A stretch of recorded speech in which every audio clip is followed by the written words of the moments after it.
Empty your mind of all thoughts. Let your heart be at peace. Watch the turmoil of beings, but contemplate their return. Each separate being in the universe returns to the common source. Returning to the source is serenity. If you don't realize the source, you stumble in confusion and sorrow. When you realize where you come from, you naturally become tolerant, disinterested, amused, kind-hearted as a grandmother, dignified as a king. Immersed in the wonder of the now, you can deal with whatever life brings you. And when death comes, you are ready. Welcome to the Unapologetic Man Podcast, the only podcast that's all about self-improvement, confidence, success, women, and being a man without making any apologies for it.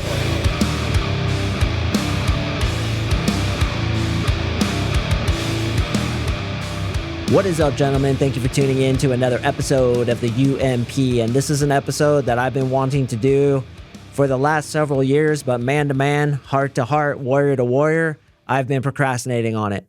Why? Because I don't think I'm an expert enough to give advice on how to meditate, because it's such a deep, nebulous, difficult thing to explain.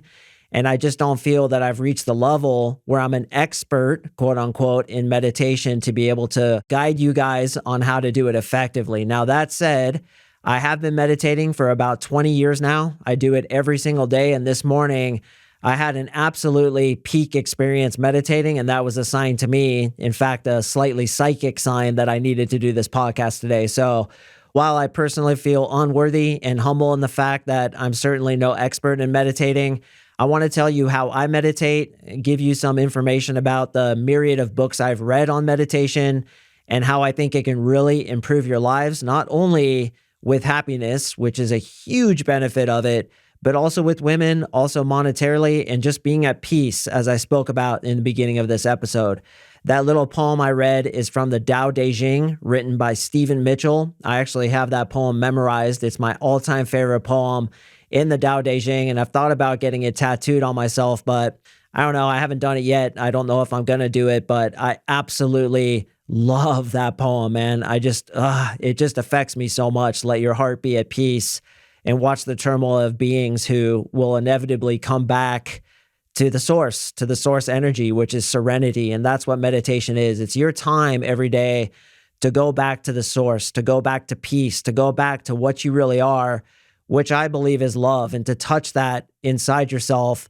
And we all search for gold outside ourselves, transient sense gratification, trying to satisfy these desires that are essentially a bottomless pit, when you have a treasure inside yourself that most people have never touched before.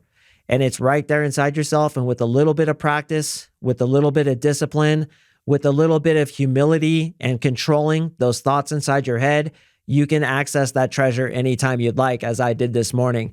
I don't often like to talk about meditation because it's one of those things that I feel is between me and my creator, me and my spirit, me and being. But for the interest of possibly getting at least one of you guys to meditate every day, I'm going to share the experience I had this morning. It's really difficult to explain, difficult to put into words, but I'm a speaker, so hopefully I can pull it off. So as I was meditating, and usually I do about 40 to 45 minutes every day, I do listen to music. I listen to a playlist that I created on Spotify, which I'd highly suggest all you guys check out. It's called Mark's Meditation Playlist. You can find it by searching MarkSing in the Spotify app, and you'll see it right there. I've put together a number of songs that I feel get you into alpha brainwaves in the quickest, easiest way possible. In fact, they've done scientific research on a number of those songs that I chose, songs 1 through 5 particularly, and they actually help your brain get into that all-important alpha wavelength and help you get deeper into meditation. I do it literally every morning, so if you do it along with me, just know I'm right there with you, brother. We are literally fighting shoulder to shoulders as brothers, and yes, it is a fight. You against your ego, me against mine. So as I'm meditating this morning, I start feeling like the central point of my consciousness, which all you guys can relate, is kind of like where your eyes are, right? Like you look out your eyes and that's where you feel the kind of central point of your consciousness is. Well, I felt that it was expanding in infinite directions, both up and down. It's really weird. Right now, as I'm talking, I'm starting to feel it. Holy shit, this is crazy. So I feel like my consciousness is expanding out. It's going infinite up, it's going infinite down, and I no longer have a center, but in fact, I'm the entire universe at once. And as I'm feeling this, I feel like I'm falling and raising at the same time. I'm getting slightly dizzy. I can't feel my hands anymore, which are folded up in my lap. I can't feel where my body ends and where the universe begins. I feel that I am the eternity and it's stretching out in infinite directions. And as it's stretching, I feel this whipping motion. It's like whoom, whoom, whoom going through me. And I'm fighting to get back to my center, but something inside me tells me to just let go, let what's happening be, fall into that sweet oblivion of peacefulness. And that's where I was, man. There's just this falling yet rising feeling all at the same time. And all I can explain it as is peace, serenity, that very thing that I spoke about at the top of this show, which is so important. And in fact, to me, it's God realization, realizing that the consciousness you were given as a gift is something that you can touch anytime you want. And you should not only visit it on a day-to-day basis, but you should also be thankful for it, because that is the answer that we are all seeking outside ourselves. We're seeking and seeking, begging for money as we sit on a box that inside is filled with gold, which Eckhart Tolle talks about in the beginning of his book called The Power of Now. Once again, his name is Eckhart Tolle. I could not suggest that book enough. If I had two books to suggest to you guys, it would be The Power of Now by Eckhart Tolle and The Tao Te Ching by Stephen Mitchell, as well as a few others, which I may talk about in other episodes. So meditation essentially means ceasing your thoughts and moving into what you really are, which is thoughtlessness. See, we have the mind, which is the thinking part of who we are, and then we have what many refer to as your higher self, your spirit. The mind thinks constantly. In fact, we can say that we think compulsively. And it's because of thinking that we suffer. And I want to say that again. It's because of thinking that you suffer. Thinking about the future, thinking about the past, worrying about things that probably will never happen. Mark Twain said, "I've lived a life full of many problems, most of which never happened." That points to the very thing that meditation is a cure for, which is thinking, compulsive thinking. Let me ask you, have you found the off switch? Can you stop thinking anytime you want to? I know I can't, so I can only bet that you can't either. Well, thinking is what creates problems. And going into what Shakespeare said, there is no right or wrong, but thinking makes it so. You see, your thoughts like to identify things. They like to put a little label on it, squeeze it into a box, and be done with it.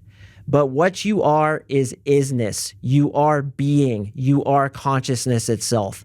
Unexplained by the words or the thoughts that the mind can create, but can only be experienced by going into it directly, which is meditation.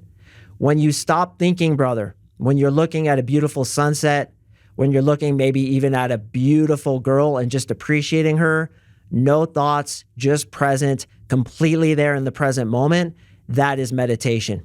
The next time you see a sunset and you feel that warmth on your skin, you hear the waves crashing or the wind in the trees or the birds chirping, and you're just there. You're not trying to label it. You're not trying to call it anything. You're not even saying, man, that's beautiful. There's nothing in your mind. For those few brief seconds, not only are you meditating, but that's who you really are. When I ask you, who are you? Or I ask you, just be yourself. That means be who you are without thinking. Be who you are without putting labels on it, without the personality, without the mind, without the ego. You are fully who you are when you are meditating. And it's that beingness that nobody can possess. It's that beingness that nobody can sell. You were given this gift of life, which is beingness, the I am, the consciousness that you have right now. And you have the power to control it through meditation. Meditation has been scientifically proven to literally make your brain grow in the areas of your brain that are responsible for pleasure.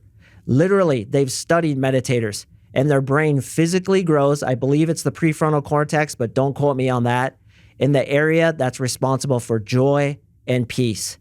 In addition to that, you are able to think more clearly because you're essentially sharpening the knife. If you use the knife all the time, that is thoughts, your knife becomes dull. But when you stop thinking, you're able to sharpen that knife. You're able to think more clearly. And there's depth to you that most people don't possess. And you're able to access a level of intelligence that is far beyond what the mind can conjure. The mind is like a candle flame. Depth, consciousness, I am, God realization is like the sun. So meditation essentially means stopping thinking. Sounds easy, but as many of you who have tried it, it's extremely difficult. But here's the key, okay, is to stop fighting your thoughts, but in fact, accept them and watch them. Be the watcher, be the observer. So it's very simple. You sit down and you focus on something that attempts to have you stop thinking. And when you do think, you simply observe your thoughts and you let them go. So I'm going to tell you guys how I meditate. And then I'm going to give some other recommendations about what I've read, what I've learned, what my friends do, what other teachers I've worked with do. And I want to urge each of you guys to try this because it's absolutely unbelievable what it's going to do for your life. You've heard it a million times how beneficial it is, and maybe you don't understand why. But just like trying to understand consciousness, you can't understand it until you experience it. So I want you to try at least once, preferably twice. Try it for a week, bro. Commit to me, man to man, brother to brother, warrior to warrior, that you will try this for at least a week, every day, for about 10 to 20 minutes, more if you'd like to. Listen to Mark's meditation playlist on Spotify and give this an honest attempt. It will change your life. You will have more joy. You will have more clarity. You'll be able to think on your feet when speaking to women, and you will have a peace to you that we're all trying to get through outside things like cars, clothes, money, and girls. But it's a treasure you have inside you right now that the vast majority of people never access and never understand that they have access to. People often ask me, how do you flow so much in your podcast? And I say, I don't even feel like I'm talking, man. I feel like something is talking through me. And in my opinion, it's spirit talking through me because I'm a clear channel that I keep clear because of my daily meditation. That's how much I attribute my success to meditation and my daily habit. So what I do is I sit down on a pad that I bought from Pure One Imports, and I wrap a blanket around myself, and I kind of look like the Buddha as I sit Indian style. I don't do the full lotus. I just sit Indian style. And then I fold my hands gently into my lap, usually my left hand in my right hand that sits right there on my lap as I sit Indian style. I have a bad back, so I lean back against my bed, but I'm always trying to keep my spine straight.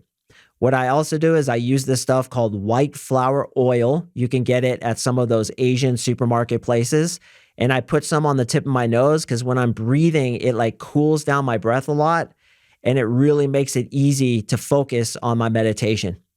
So as I sit there, what I first do is I just focus on my breath coming into my lungs and then my breath coming out.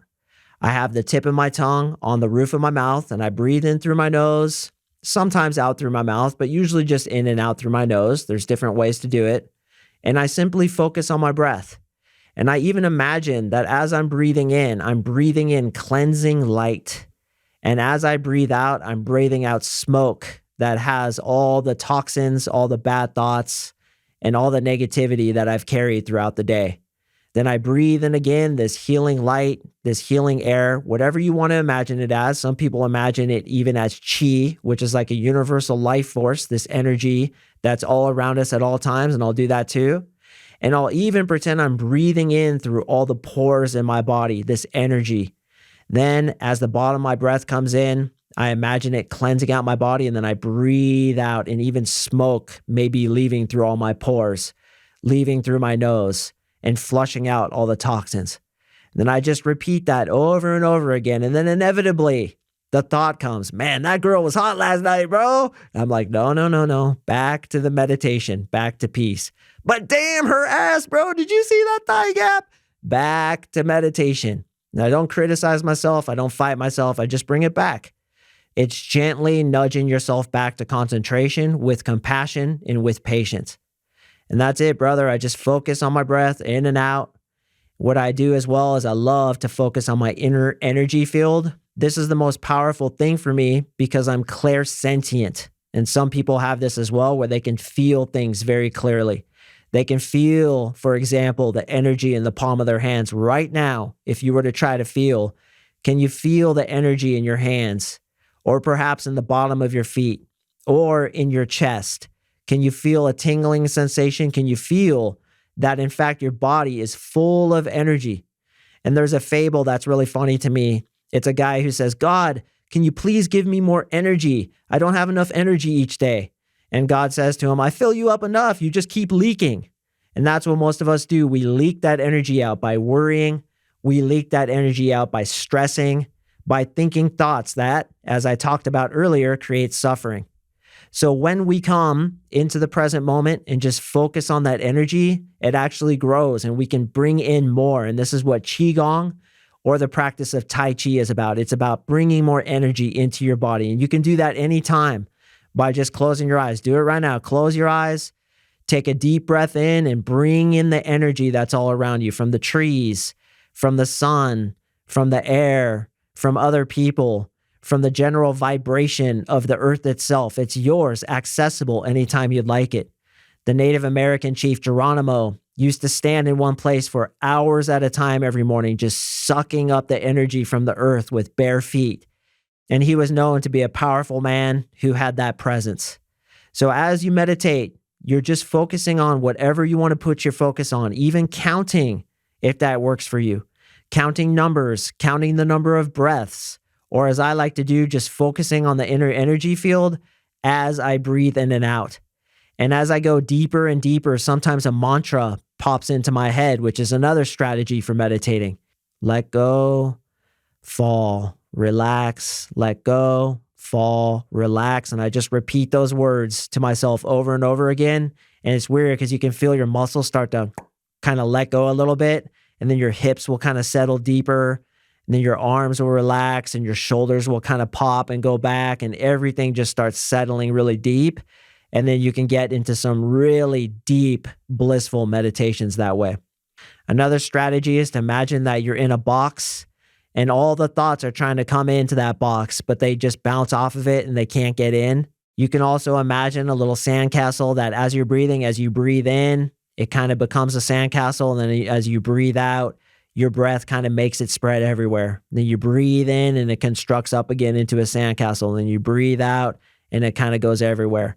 And that's it. We just need a mantra. We just need something to focus on, something that we could repeatedly put our attention on over the duration of our meditation so that our mind can get out of the picture and we can sink into what we really are, which is peace.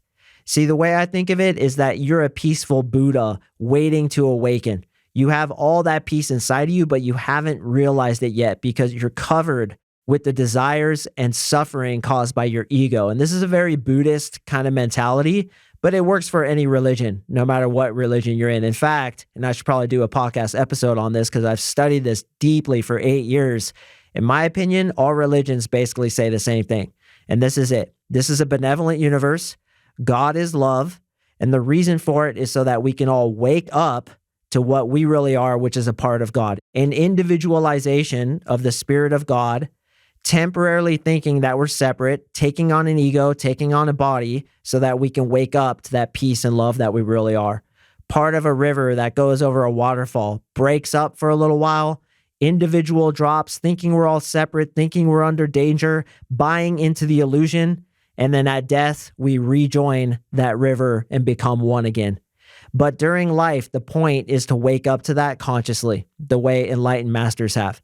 And meditation is you going to work, chipping away at that crust of ego that surrounds what you really are. And a lot of us have bad belief systems, which, by the way, is why we're unattractive to women. We think we're not enough. We think we're ugly, too short, too fat, too bald, whatever it is. And that's all derived of the egoic mind. When you let go of that, when you go beyond it, you become attractive to women because it no longer rules you. Your thoughts no longer rule you. Your opinions of yourself no longer rule you. You are one with yourself and you are at peace. And daily meditation can bring you closer and closer to that, as it has for me. Your genuine natural charisma is unleashed and you are who you are without apology, and people love you because of it. So meditation is simply that, brother. It's simply the cessation of thoughts. And once again, when those thoughts come in, you just get back to your focal point of meditation, whether it's breathing, whether it's counting, imagining something, or feeling the different energies inside your body, as I like to do. You could get deep into bliss as I did today. And as my consciousness expanded both up and down, I finally arrived to this point of peaceful centeredness where I felt like my consciousness was here, but it was everywhere at the same time, that I was, in fact, consciousness. And as I sat there, it was bliss. There was nothing. It was silence. And people say that the voice of God is silence. So I was sitting in that silence. And then, of course, the mind comes in and says, yeah, bro, this is dope, man. And then I lost it. But you just continue to fight that battle. And one of the cool things I like about Buddhism, and I believe it's in the Bhagavad Gita as well, which is Hinduism. It is, yeah, I do remember that it's a war, that it's a battle. And that's a good analogy for a battle is we are peaceful warriors. We are not at battle against the enemies outside ourselves, but we are at battle against the enemies within ourselves. Ego, pride, thinking, suffering, and desires is all the battle that we're fighting. And to sin, by the way, I don't want to go too down this road, but to sin in its ancient Greek translation means to miss the mark, like an archer misses the bullseye. So to sin, to lie to somebody, to kill somebody is to essentially miss the point and create a living hell for yourself. And I believe that's what hell is being referred to in the Bible, is that when you sin, which basically means miss the mark, do things that create suffering, both for yourself as well as others, you miss the mark and you essentially attract to yourself a hell that is not a hell you go to that's under the ground, but it's here on earth, as we can see. And in Buddhism, they say even your happiness is dukkha. Situationally arriving to a point where you think you're going to finally be happy, dukkha means suffering, which means your happiness and your suffering are in fact two different sides of the same coin. But here's the answer, brother. It doesn't mean that you're always going to suffer. It means that beyond happiness and suffering is peace. And peace is found in your higher self, that which is beyond your ego, that which is beyond your thinking mind, that which is attainable to you through daily meditation. And yes, you can access it anytime you want. And you can meditate in everything that you do. I'm meditating right now. I'm completely present, just letting this flow out of me. I don't even feel like I'm talking. I feel like something is speaking through me. I don't even know what I'm going to say next. But that's meditation, is being in the present moment. Empty your mind of all thoughts. Let your heart be at peace. That's what that means, is to put full attention into everything that you're doing so that every action is in fact a meditation. And that's the essence of Zen Buddhism. To be so present that no suffering can even come into your awareness. There will always be issues. There will always be quote unquote problems, but suffering is created by labeling those problems, and those problems are labeled by the mind. Go beyond the mind, meditate every day, and you will reach a peace within yourself that you are trying to attain by outside things that will never get you there. In the Bible, it says, I have seen everything done under the sun, and alas, everything is just vanity and chasing after wind. God, that's true. God, that's deep. Love this stuff. Anyway, gentlemen, I hope this has helped. I know that turned more into a philosophy about meditation than actual directions on how to do it, but it's very simple. Focus on something that prevents you from thinking. Sit in a way that's most comfortable for you, even if it's in a chair or laying down in your bed, however that works. And you can do it for 45 minutes a day as I do, or you could do it for 4 minutes a day. Right when you wake up, just focus on your breath for a little while, get a deep sense of peace within yourself, and then start your day. And as you get better at it, I guarantee you're going to want to do it longer and longer. And then those meditations are going to come into everything that you do. Even lifting weights, focusing fully on the muscle group that you're working actually makes you stronger because the mind is focused on the muscle, therefore growing it even faster. That's been scientifically proven as well. Talking to a girl, just being present with her, showing her that you're there to talk to her. And from that deeper intelligence, words come out of your mouth that you never thought of before. Maybe something CoachMarkSing said on one of his podcasts just pops into your mind because your mind isn't sitting there trying to take control, but it relinquishes control to that which is deeper than the mind, that which is more profound than the mind, and that is your higher self, the place where real mind is tapped into God consciousness, where real deep ideas come from. Even Einstein said, my deepest insights came at a place where I was not thinking. It didn't come from me. It came from somewhere else. Tesla said that. Einstein said that. All the great minds said that we have a deeper intelligence we're tapped into. And when you have a daily meditation practice, you can access it literally with whatever you do. The tennis player practices tennis. The golfer practices golf. The surfer practices surfing. The master practices all things. And what does that mean? Your attention is fully on whatever you're doing, even washing the dishes. When you pay full attention to what you're doing, that attention ceases thoughts, and then you move into peace. And yes, you could be at peace even washing the dishes. That is the secret to what is beyond happiness and suffering, and that is peace. All right, gentlemen, I really enjoyed this one. And man, I was feeling that the whole time, dude. I was feeling that consciousness extending out, feeling as if I'm just a voice that something else is speaking through. God essence, if you will, spirit, if you will, or maybe I've just completely lost my shooter marble and I'm just psychotic. Whatever it is, I feel at peace right now. And that is the main point, isn't it? So whatever I'm doing, it's working, man. And I suggest you guys do it too. Once again, on Spotify, Mark's meditation playlist.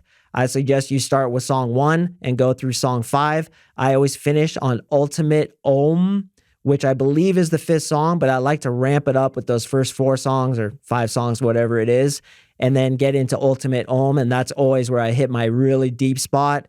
And then I come out of it with just this deep sense of peace. I absolutely love it, and I can't suggest it enough. So have some discipline, brother. Try meditation. I really hope it works for you the way it has for me. On Monday, we're getting back to the core of what this podcast is about, which is speaking about women. So make sure to stay tuned for the next one. I really thank you listening to this one, and I will see you in the next episode.